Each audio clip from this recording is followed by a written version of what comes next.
Welcome. My name is Kent Hill, and I'm Senior Fellow for Eurasia, Middle East, and Islam at the Religious Freedom Institute. The Religious Freedom Institute is committed to achieving broad acceptance of religious liberty as a fundamental human right, a source of individual and social flourishing, the cornerstone of a successful society, and a driver of national and international security. Religious freedom is important because religion is important, and both religion and religious freedom contribute to human flourishing. RFI is particularly interested in the societal and cultural conditions which either contribute to or undermine the good which can come from a society where all citizens, religious and non-religious alike, are free to fully participate in defining and achieving the common good. Today is the second of 4 webinars on the topic of truth, virtue, and the common good in Judaism, Christianity, and Islam. Our first webinar guest was Dr. John Finnis, a professor emeritus at Oxford and Notre Dame University. We talked with him just a few days ago, and he shared some important insights on how the Christian tradition views truth and morality. He particularly emphasized that though the divine gifts of reason and conscience, all people, I should say through the divine gifts of reason and conscience, all people, not just religious, can access information about truth and morality and the common good. And our special guest today is Rabbi David Novak from the Department of Philosophy at the University of Toronto. And today we will be focusing on Judaism's understanding of the quest for truth and virtue and the common good. But before I introduce Dr. Novak, I would like to introduce my good friend and esteemed colleague, Ismail Royer, who is the director of the Islam and Religious Freedom Task Force, to say a few words of welcome as well. He will be co-moderating with me today. Thank you, Kent. Bismillah ar-Rahman ar-Rahim, in the name of God, the most gracious, most merciful. I'm really looking forward to this conversation today. If it's anything like as interesting as our conversation with Professor Finnis, then we're in for a real treat here. Thanks, Ismail. So let me put a little context to our discussion today. It's not just in the United States, but it's in Canada and Europe as well that you encounter a widespread and growing skepticism, even a kind of despair about finding common ground, a despair about whether we can agree on truth. We're just too different, the thought goes. The old phrases that we used to use a lot, natural law, natural rights, human nature, transcendence, even the common good, even words like virtue and virtues, they seem to be, to some, outdated, irrelevant, wrong-headed, or simply impossible to make sense of given the diversity. There's a kind of painful polarization, even nasty polarization that one senses in the culture and in the body politic. I can't help but remember the lines, the very famous lines from the poem The Second Coming in 1919 by the Irish poet William Butler Yeats. Probably the lines were quoted too much, but I think they describe for many a century later how they feel about the culture in which they live. Yeats wrote, "Things fall apart. The center cannot hold. Mere anarchy is loosed upon the world. The best lack all conviction, and the worst are full of passionate intensity." And in addition, in these turbulent times, there's even a skepticism, even a hostility for religious voices to express themselves in the public square, as if they don't have anything to offer, or what they have to offer is just so out of date that it does not deserve to be heard. So a fundamental question for us today is, do in fact the monotheistic religions of Judaism, Christianity, and Islam, do they have something to offer to society, to a society which is unsure of how or whether we can even agree on what is true, what advances the common good? Now, I want to say that we are unusually fortunate to have today Rabbi David Novak. He is from the philosophy department at the University of Toronto, but he brings the perspective not just of a scholar, but of a practicing rabbi for over 2 decades.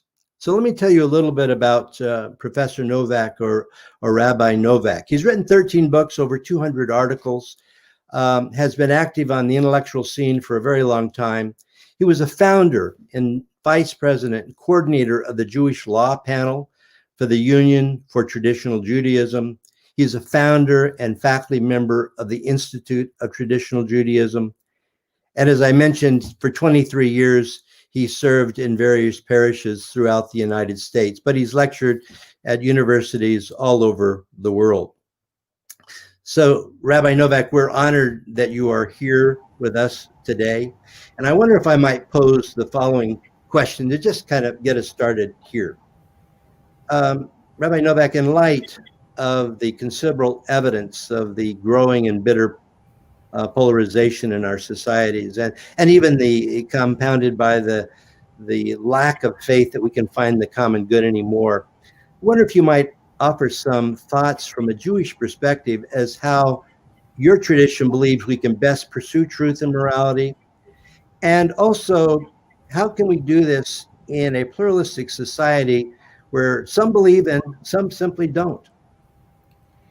Well, I think that I mean, in terms of the pursuit of truth and justice, the Jewish tradition is clear that the Torah, meaning the Bible, and the traditions that have been built upon it, are the best means to the affirmation of truth and to what many people now call human flourishing. The question, of course, is that a lot of these perspectives were conceived at a time when Jews were not part of a non-Jewish world. We were a part. I mean, we were there, but we were very much ghettoized, and we're not part of the public discussion. When at the time of the Enlightenment and the emancipation, especially the French after the French Revolution, when Jews became full citizens of secular nation states, then the first attempt of Jews was to simply kind of a Me Tooism.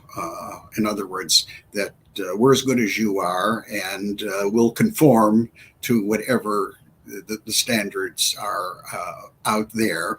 And if our tradition has to take a back seat, well, it has to take a back seat.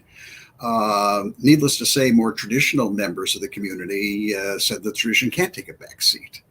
It has to be primary, and therefore we have to discover within the tradition what enables us to be participants in this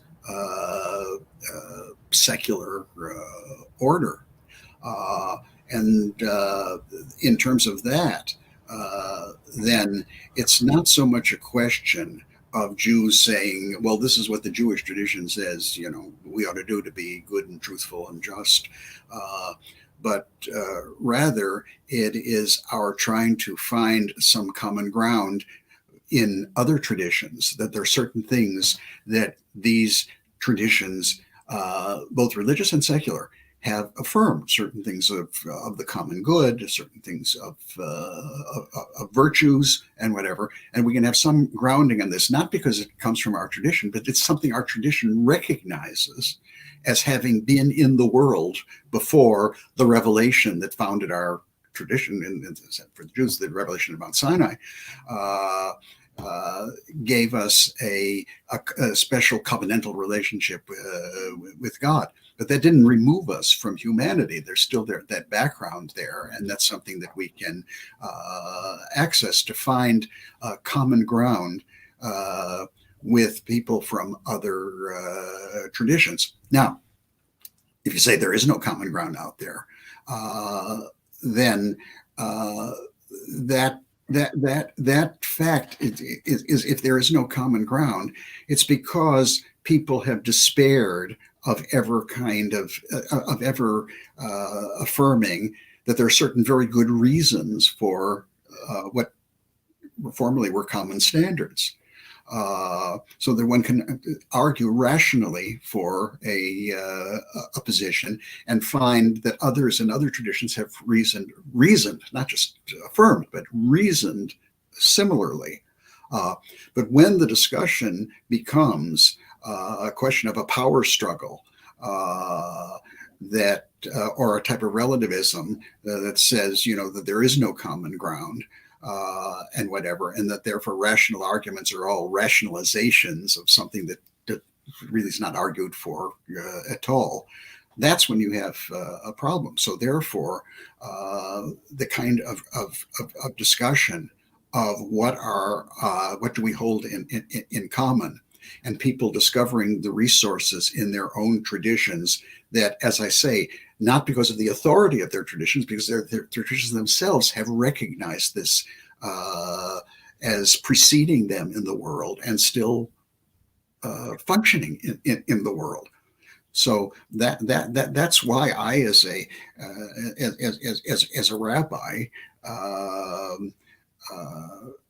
decided early in the game as a student to study philosophy. I thought philosophy was the best way to both interpret the Jewish tradition and to bring insights of the Jewish tradition into the public square that are arguable, but you can argue for them and you can make arguments for them and discover that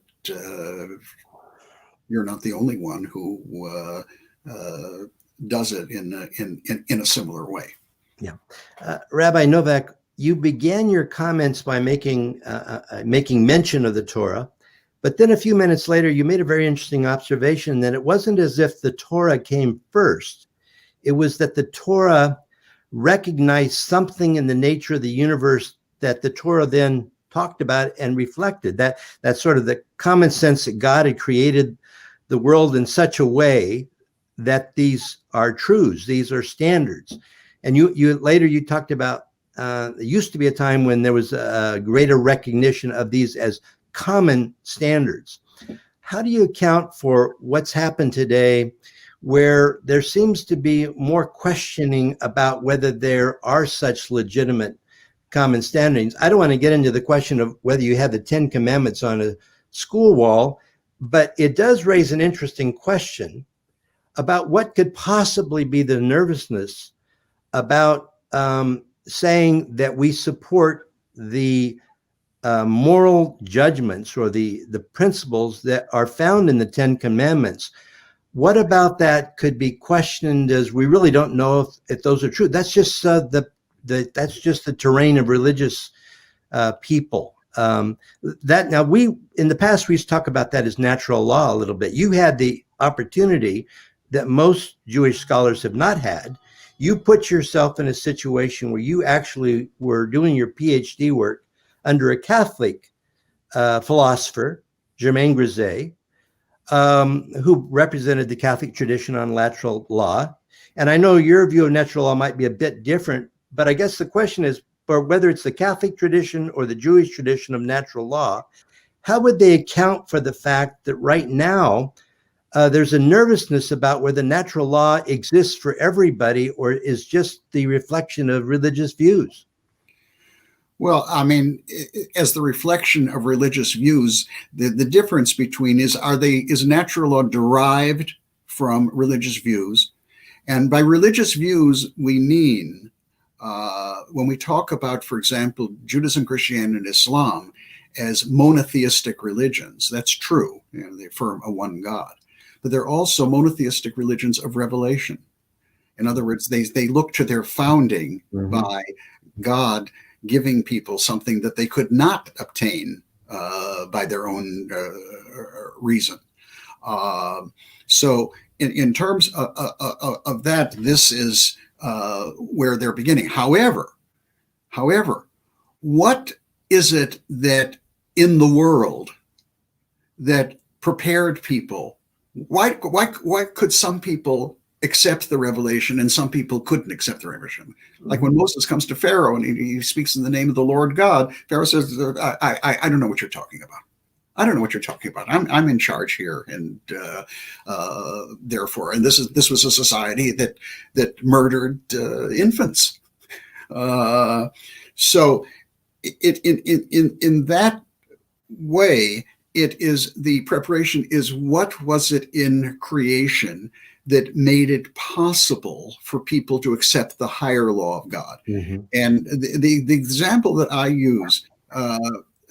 And I think this might be helpful, and there are analogs in Christian tradition and Islamic tradition, I know that, is that could a lawless mob of people just asserting power and whatever, would they have been in any position to stand at the foot of Mount Sinai and accept the higher law of God if they didn't have any notion of what law was or what justice was? If they had no notion of it, this would be like asking somebody to, sing a musical score if they're totally tone deaf, or describe a painting if they're colorblind, and whatever. So we were kind of wired, as it were. Now, that only is a necessary condition. Doesn't mean that if you're wired that therefore you're automatically going to reach God. But a lot of people, secular people out there, are suspicious because when religious people talk about natural law or something the equivalent, a rose by another name is still a rose, as Shakespeare said. In the Jewish tradition, it was the term natural law wasn't used. It was used by some who were actually influenced by Thomas Aquinas. But what were called the mitzvot sikliot, the rational commandments, the commandments that, as the Talmud said, if they hadn't been written in the Torah, they should have been written there because reason would have, dictated that. People therefore think, and a lot of religious spokespeople have not been careful, that basically that natural law is derived from principles that are required to accept if you accept Jewish revelation, Christian revelation, Islamic revelation, and therefore this is just apologetics in the bad sense of that term. It's like Nietzsche's critique of Kant. He said, "Oh, he's talking about the secular morality. It's deep down, it's all Christianity. Who's he kidding?" That is when that it's derived from it, or that it's really a proselytizing gimmick, if you will. In other words, the natural law is supposed to lead you to inevitably to Mount Sinai, whatever. So that therefore you're getting us into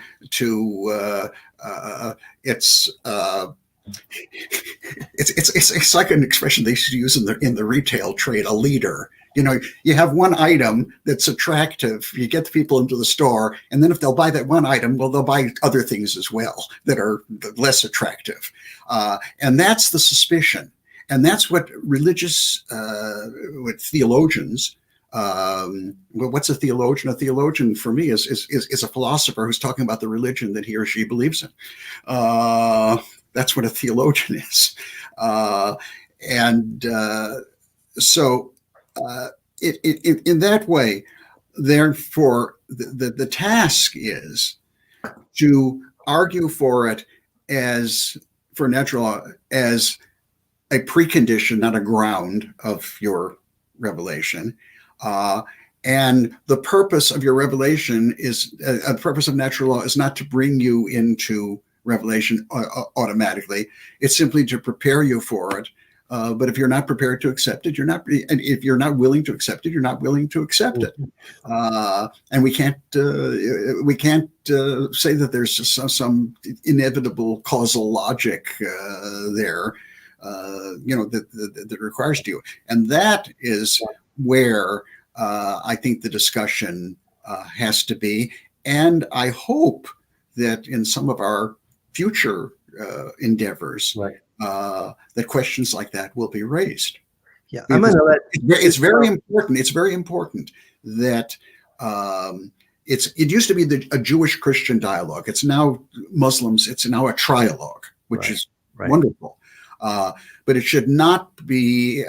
Now the task is to, in some way or other, include in the discussions people who do not have an overlapping revelation, don't have any at all, or any that one could recognize, and to include them in the conversation where you are neither obsequious, in other words, okay, we'll show how secular we are, or triumphalist and saying, hey, look, we've got the truth, and now we're going to, get you into the waiting room and eventually operate on you.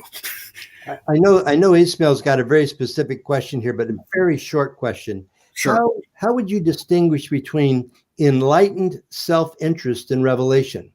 And the reason I ask is because if the Torah or the moral law is in the end enlightened self-interest, I suppose some might argue that you don't really need God. You don't really need transcendence. You don't need revelation. It's just there. It makes common sense. But from the standpoint of Judaism or monotheism, is there some distinction here that's terribly important to realize? Well, I don't know whether self-interest should be the factor. I mean, self-interest can get you to do all sorts of things that are not are out of are contradicted by both natural law and revealed law. I think that rather is that human beings. And here's where rights theory, I think, is important. Human beings, I think, can understand the legitimate and illegitimate claims that other human beings are making upon them. And we can have discussions of what these claims are and what these claims are not. Human beings cannot, however, understand God's claims unless God makes those claims upon us in Revelation. And all that we can say is that that those who don't think there is God, or if there is God, it's a God that we cannot relate to, and whatever, are missing something, and something that they have to. Nobody was ever argued into faith. All we ask of them is that they don't eliminate us from the conversation any more than in the past most of us eliminated them from the conversation. And I think that there are some hopeful signs out there of a certain degree of reasonableness and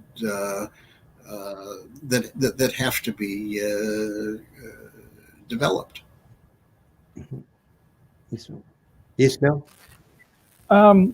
So, Rabbi Novak, I have a question regarding the good.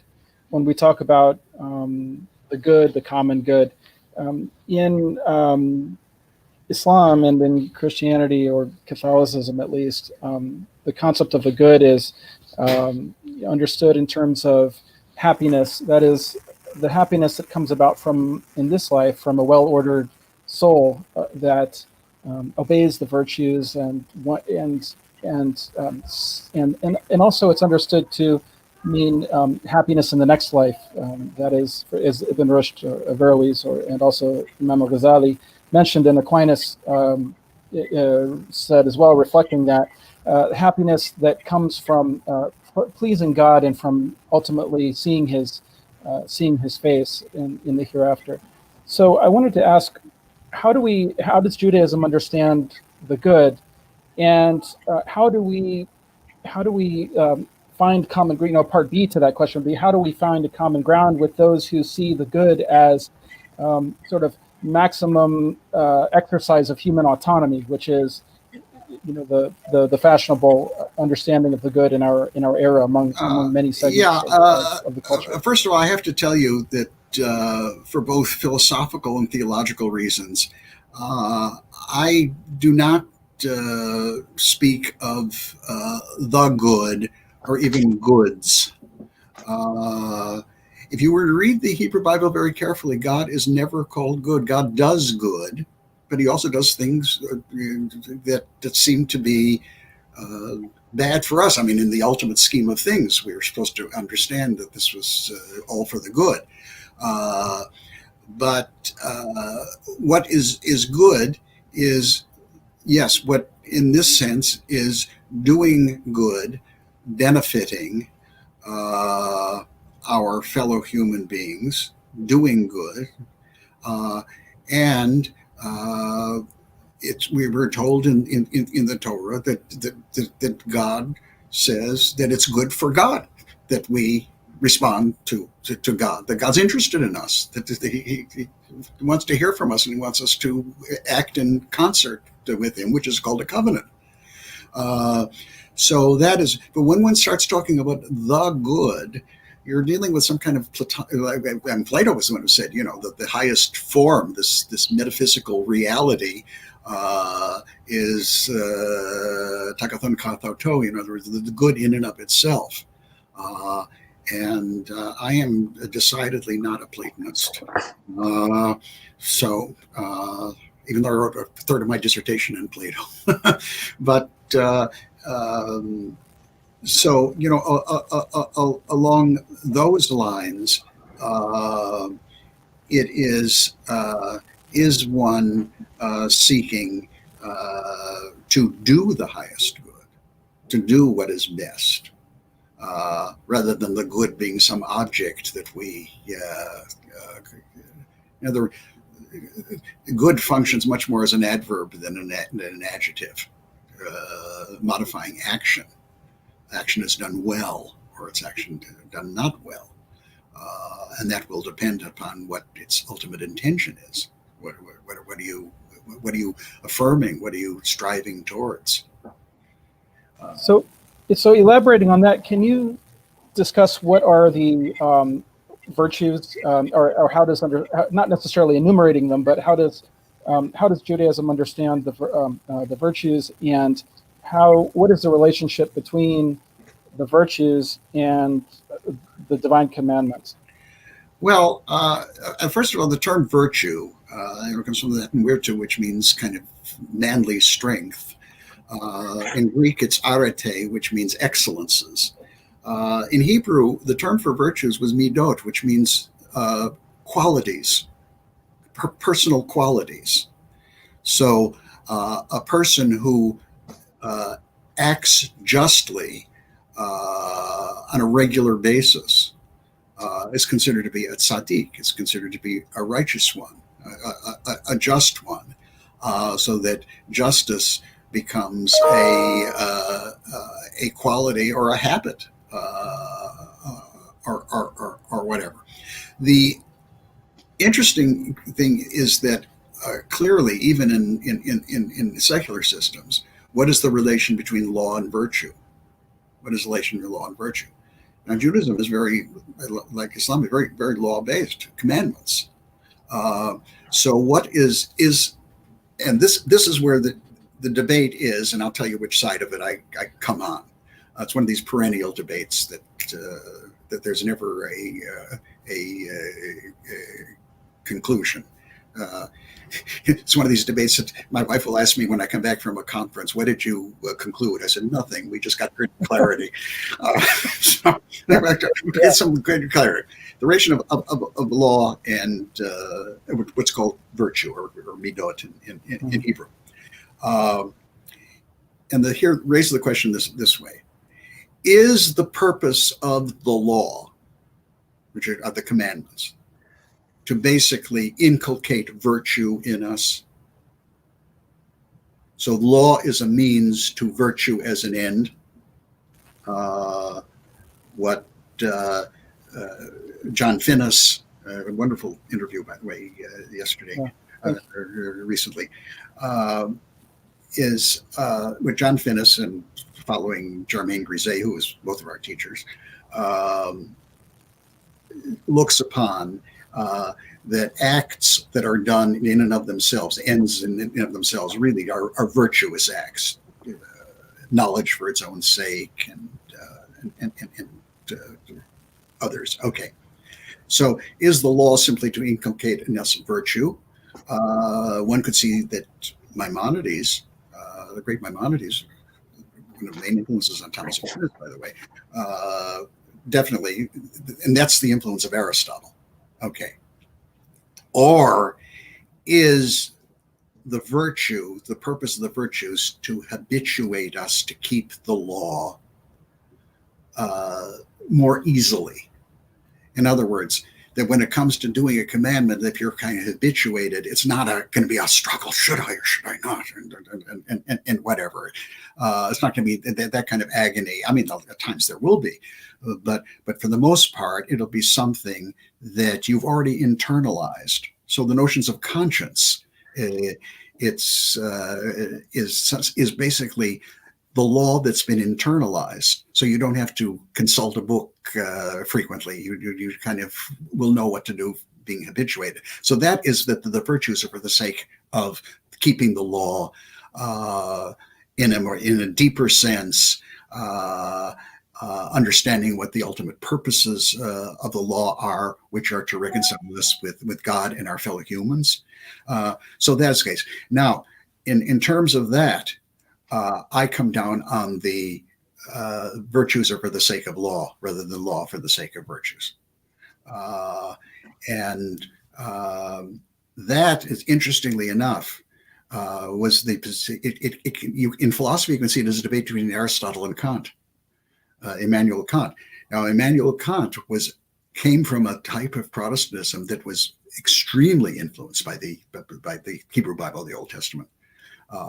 And whatever. And I think Kant, in a secular voice, gave some expression to that. So I agree with Kant. But in terms of philosophy, there, just is an aside. I tell people, I said that really the philosopher that I've engaged with the most is Immanuel Kant, but still the philosopher I love the most is Aristotle. So, is it possible, Rabbi Novak, and then I'll hand it over to Kent, but is it possible that these two views of the relationship between virtue and law are not contradictory? In other words, that that on the one hand, virtue serves the law, and that on the other hand, law inculcates virtue. Well, if you look upon they're both sides say that you need both of them. Right. The question is the ordering, I see. The relation. Yes. If virtue is kind of like ideals, and laws kind of living according to moral principles, it always reminds me of what somebody said about Woodrow Wilson, President of the United States. He said he was a great idealist who had absolutely no principles. In other words, he had great ideals, of what was to, the world order, but in his dealings, which would be law governed, he was unscrupulous and manipulative and whatever. So you don't want ideals without principles, but you don't want principles without ideals, what the ultimate reasons for, these laws are. And that is not only a religious problem, it's a problem in anybody who deals with what John Finnis rightly calls practical reason, the way we order our lives and our actions. Thank you. I want to return again to a question I started with about that I said was important for us to discuss is whether, in fact, the monotheistic religions have something to offer us in society today. And I started with the problem statement that everybody, I don't know anybody who doesn't acknowledge that there's great polarization, and not just polarization, but nasty polarization, a demonization of the other. That is with us today. And if somebody says kind of tritely, well, I just think we need to be more virtuous. And, we don't really get a debate about whether virtue is a good thing or not. Who is going to take a position against justice or courage or temperance? I mean, for the most part, these are goods. They're goods to everybody, religious and non-religious alike. And yet we've got this nasty situation. And so I'm wondering if at root, trying to find out what is the root of treating the other so badly, which is what we do today. If you're on the left, the right is terrible. If you're on the right, the left is our demons. There's not the dialogue that I remember growing up in academia. I was in some situations sometimes where we were involved in discussions with people far left and far right, but we could have dinner together and have a reasonable conversation. People don't find that as much. And here's my question. Is there a way that monotheism can help here in the sense where there are certain things that come from our theology, our philosophical understandings as Jews or Christians or Muslims, what can address this? Is there something that they get from those beliefs that might help us here? And I'm wondering if it has to do with human dignity. I wonder if it has to do with anthropology, in the sense that if you are a Jew or a Christian or a Muslim, you're simply not allowed to treat other created folks in ways that demean them or hurt them if you're faithful to your tradition. You're not allowed to do that. You may hate them, you may not like them, you may disagree with them, but you're not allowed. They still have human dignity. And if there's an absence of anything today, it would seem that one of the things that there's an absence of is a genuine respect by us of the other. Is this one of the unique things that monotheistic religions can offer in this setting, which says, there are values out there, there's morality out there, there's right and wrong out there, there's truth out there, there's conscience out there that God implanted that says you must treat the other well. You must do something, you must view them and you must hope for their best. You even must forgive them if they do something bad to you. Is the wrong notions of human dignity out there that's slipping away? Is it slipping away because we're becoming less conscious of the demands of the transcendent on us? Well, I think that the way you talked about human dignity and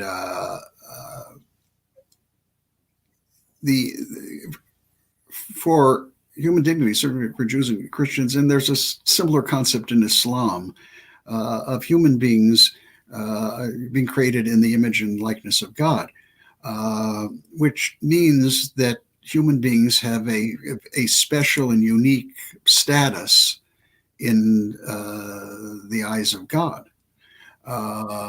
So if that is the case, that human beings have a unique status in the eyes of God, then even though our respective religious communities, be it the Knesset Israel, what's called the Congregation of Israel, be it the Ecclesia, the church, be it the Ummah for Muslims, which is a community which has a special relationship with God. But it's despite the fact that they have this special relationship with God, it does not mean that God has lost interest in the rest of humankind.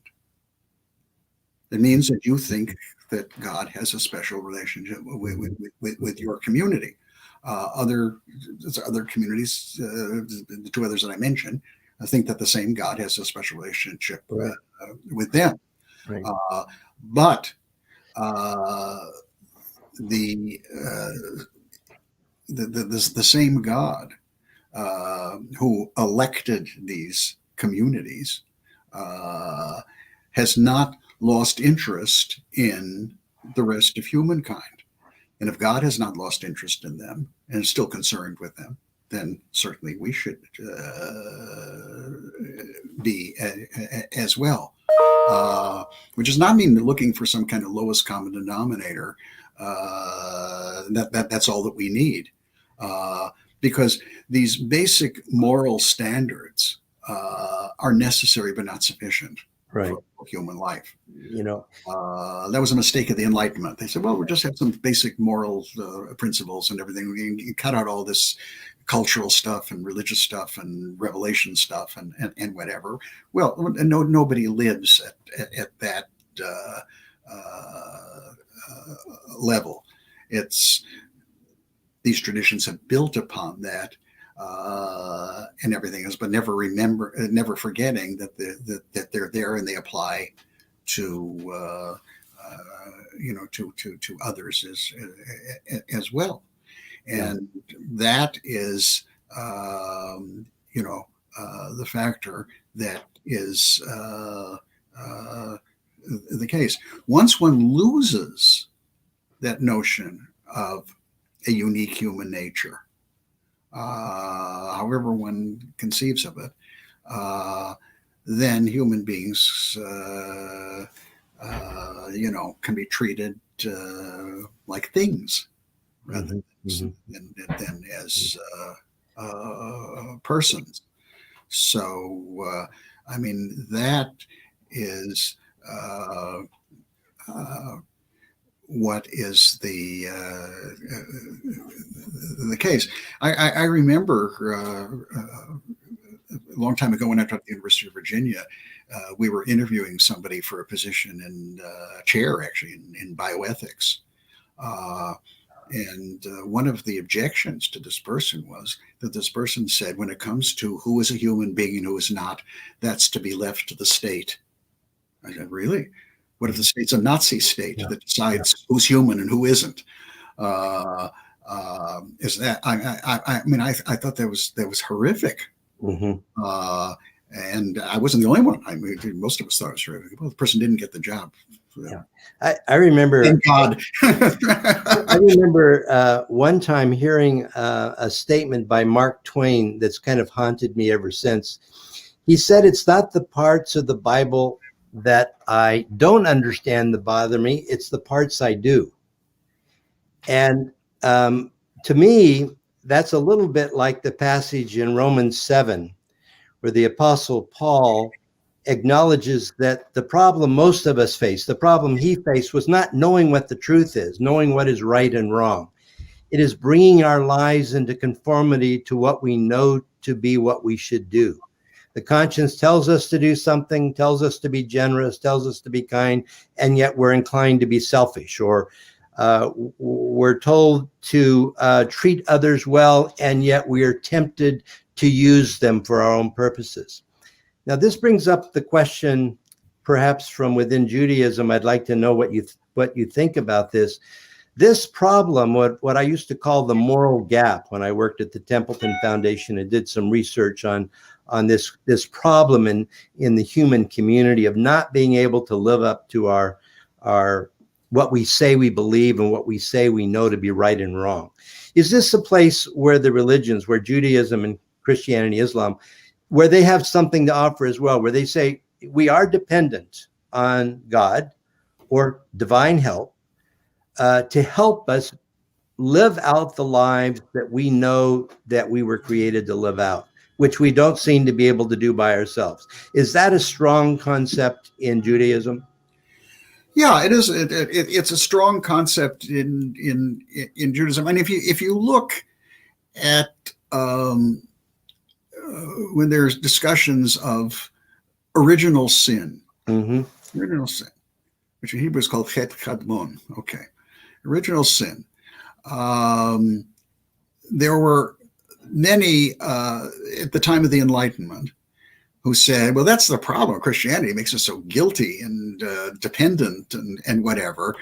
People are basically good. People are basically good. And if left to their own devices, they can work out a perfect world. I mean, the best way to look at that is Schiller's great poem, Ode to Joy, An die Freude, which Beethoven sent to music in the ninth, in the Ninth Symphony. That was a notion that many liberal Jews bought into. Well, the Christians say that we're evil and everything else like that. And, because it was a Jewish attempt of liberal Jews to show, we're in sync with the secular Enlightenment, kind of superiority, people who've been told they were inferior previously. So that is, along those lines. But as Reinhold Niebuhr, who was a great Christian theologian, said, he said, I find it easier to believe in original sin than even to believe in the existence of God. Yeah. He said that in the 1940s. Right. Millions of people were being murdered. But I think that what the notion of original sin is not the notion, well, for original sin, so therefore how can we be responsible for anything I do as an individual? Original sin simply means that human beings, without the help of God, through both revelation and also ultimate redemption, are just going to not make it. They're going to fall apart. Yeah. And whatever.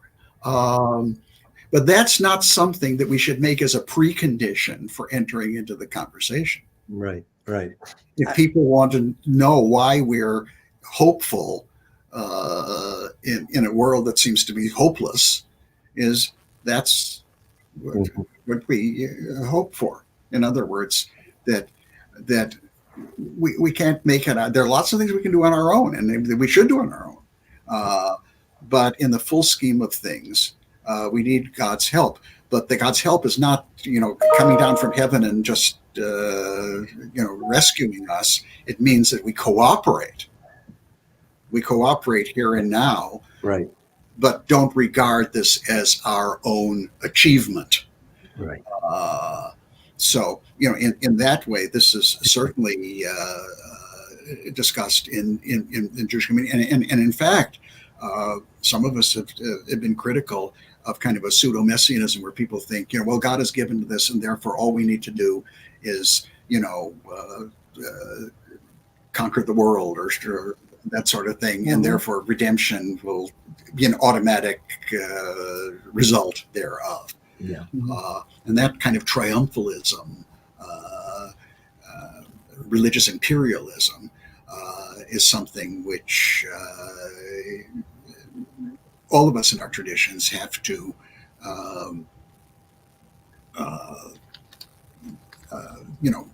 be careful of and limit. Yeah. And whatever, and that is a difficult task. Ismail? Yeah. Thank you. So you made a really interesting remark that about the state defining who is a human being, and I have put a lot of thought and reading into the sort of progress of civilization from and human civilization from a transcendent-centered civilization to, with the Enlightenment and the ideas that preceded and were subsequent to that, the imminent turn, as Eric Vogelin discusses. He discusses how we no longer look to the divine as the source of order, and he mentions America, the United States, and he mentions the United Kingdom as being bearers, the sole remaining bearers of this civilizational substance, which is has some sort of orientation towards the divine and its foundation of order. And I'm reminded of Justice Kennedy's statement in Planned Parenthood versus Casey, where he says, "At the heart of liberty is the right to define one's own concept of existence, of meaning, of the universe, and the mystery of human life." And in that phrase, he explains essentially why the court is going to find that there is a liberty interest to terminate a fetus. Now, not getting into the issue of abortion and so on, but this does seem to represent the state deciding what is life. And even though he's trying to avoid saying what is life here, by saying that that's up to the individual and their autonomous exercise of their will, that is essentially up to everyone else. That is the state saying, because if the state were saying here that life is a fetus is alive, then he would not be able to say that it's up to every individual to decide that. And so, by trying to avoid making a value judgment behind the veil of neutrality, he is essentially making a value judgment. And his definition of liberty there, of course, is very different than what the founders would have understood to be liberty, because they were so informed by a natural law understanding.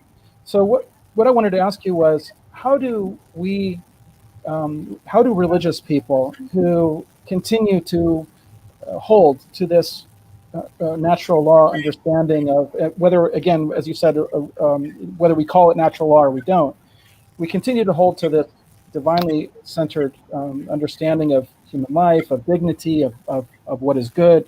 How do we interact in a society, and particularly with a government and with a state that has today a very, very different view from us? And what is our responsibility towards others and towards the public to try to restore that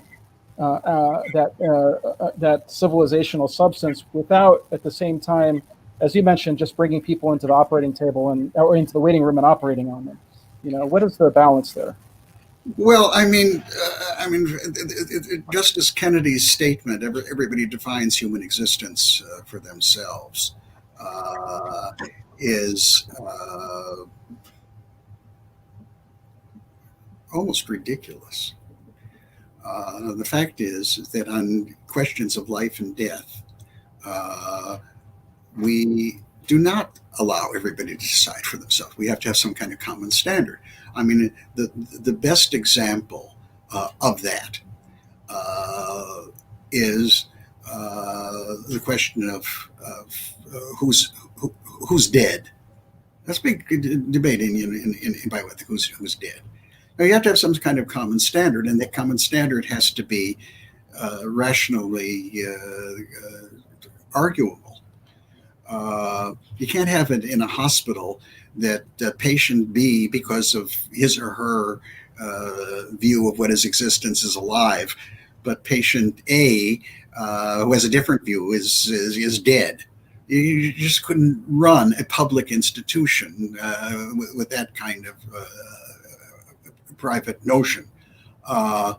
Now, what you've seen, however, carrying that, using that same logic, are people who've said, well, the patient B is alive because patient B is part of the Jewish tradition, which says you're not dead yet.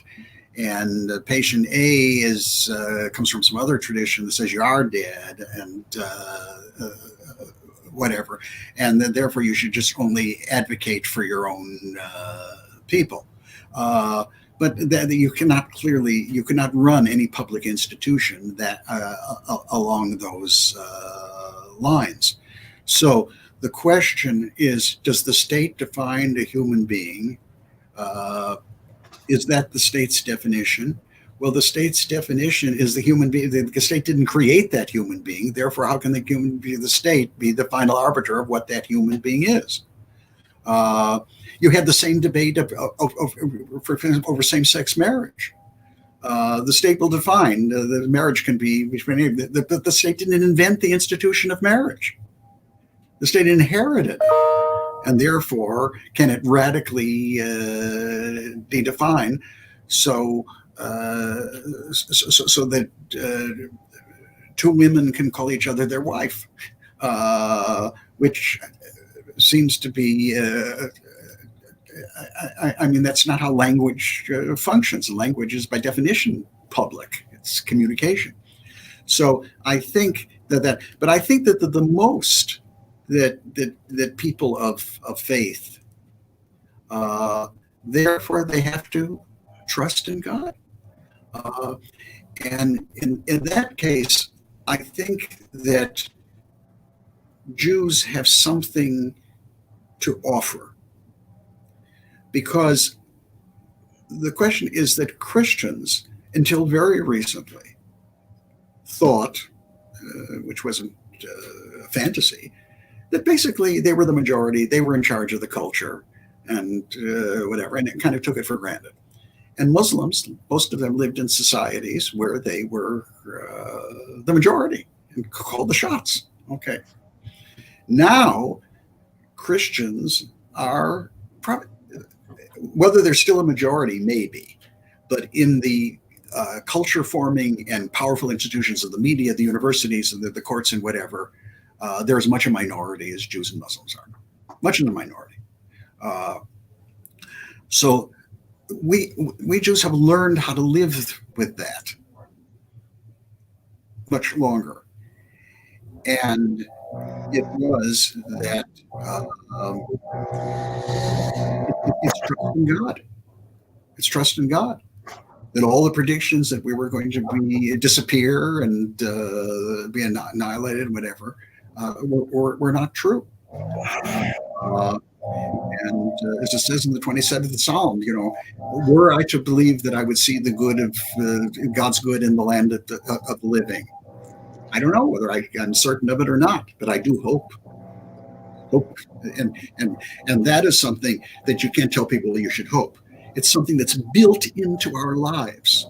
It's built into our lives when we observe the commandments, when we pray, when we both in relation to the commandments in Judaism, they're commandments that in relation to human beings. They're also commandments made out of the makom between the human beings and God, and that's what gives us hope. The best example of this, I want to tell a little story about a teacher, not in the formal sense, but a friend. Probably many would say the greatest Talmudic scholar in the world, David Weiss Halivni, taught me at the Jewish Theological Seminary at Columbia University. Lives in Israel now. He's not well. He's over 90. They got sustain him.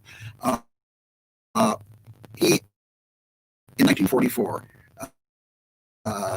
was brought to Auschwitz. And he was in the same cattle car with actually a woman who was his aunt, but she was like an older sister, really. They were close in age. And she was pushed into the line of Dr. Mengele, which means that she was going to go to the gas chamber. Used for medical experiments to go to the gas chamber. And he was put in the line because he was younger and healthier into the work line. And he pointed this out in a speech he gave many years in Israel, which was electrifying. He said that his aunt, like an older sister, said to him, "The Torah which you've worked so hard for, may it be your protection in this place." How do you interpret that? Interpret it as that if I survive, it will be to devote my life to the Torah. I may not survive, but the Torah will survive. There will be others who devote their life. And that's what gave him hope. And that's what sustained him in that hell. And he is a paradigm of the Jewish people during and after the Holocaust. Yeah. Well, I'm afraid our time has run out, and I just need to bring this to a close. I apologize. I think there's a little background noise on my end. Somebody has decided they want to mow their lawn, and that's what they're going to do. One of the things that's pretty obvious. I know it. One of the things that's pretty obvious for our conversation, we talked about polarization to begin with. The fact of life that we all live with is that the diversity And the nature of the diversity today is just greater than it's been in recent years. And it's something we have to try to deal with. We have to try to figure out how we find common ground, even amidst all of the diversity. But one thing is for sure, the culture and the body politic would be greatly impoverished if, in fact, religious voices were not there to participate in the discussion, to remind people who are not sure what they think of what the traditions have taught for centuries, for millennia in many cases. And at the very least, we have to commit ourselves to that and to try to actualize the virtues in terms of civility and re-emphasize the importance of human dignity, the dignity of the one we disagree with or don't understand. I want to end with two sort of announcements that I think will interest our listeners. This is only the second of 4 Virtues webinars. The third is going to be in January, and it's going to be with Sheikh Hamza Yusuf, the president of Zaytuna College in Berkeley, California. And he will talk about these issues from an Islamic and Muslim point of view. And I'm particularly excited today to tell you about a new initiative between the Religious Freedom Institute and the University of Chicago's School of Divinity, and more specifically in the Divinity School, the Center for the Public Understanding of Religion. What we've decided to do, we're going to collaborate on a major symposium that will be in May. We're working on the dates right now, but we believe it's going to be in May, and it's going to be involve 8 scholars from each of the 3 monotheistic religions. And together, they are going to discuss issues like we've been talking about here. They're going to ask questions about what's happened to notions of virtue and the common good and pluralism, and what do the traditions of Judaism, Christianity, and Islam have to offer to that discussion. There's even discussion now with Dean David Nirenberg at the Divinity School there as to whether we can make this an event where there can be observers from the outside, from across the country and the world to listen in. And if we can do that, I think that would be absolutely terrific. So I wanted you to know about those 2 upcoming things. And by the way, there'll be a 4th webinar, hopefully at the end of January, which will involve Professor John Finnis, Rabbi David Novak, and Sheikh Hamza Yusuf, all together having an hour-and-a-half conversation about these critical issues. So let me end this by expressing our great appreciation, Professor Novak, Rabbi Novak, for your insights today. They've been very, very helpful. And we're so thankful that you were with us. And I want to thank our viewers, too, who've shown interest in this and the last webinar. And we look forward to the next time we're together to talk about these important issues. Well, thank you for having me. And this is the first step in a process that you've pretty much outlined. And I'm grateful for having been included and to be included in future events. It was a privilege, and it is something that is, I think, benefited me, enriched me, and I hope it's had some effect on others as well. Right. Thank you, Rabbi Novak, and thank you, Ismail, as well. Thank you so much. God bless Goodbye. You. Thank you, Rabbi. Goodbye.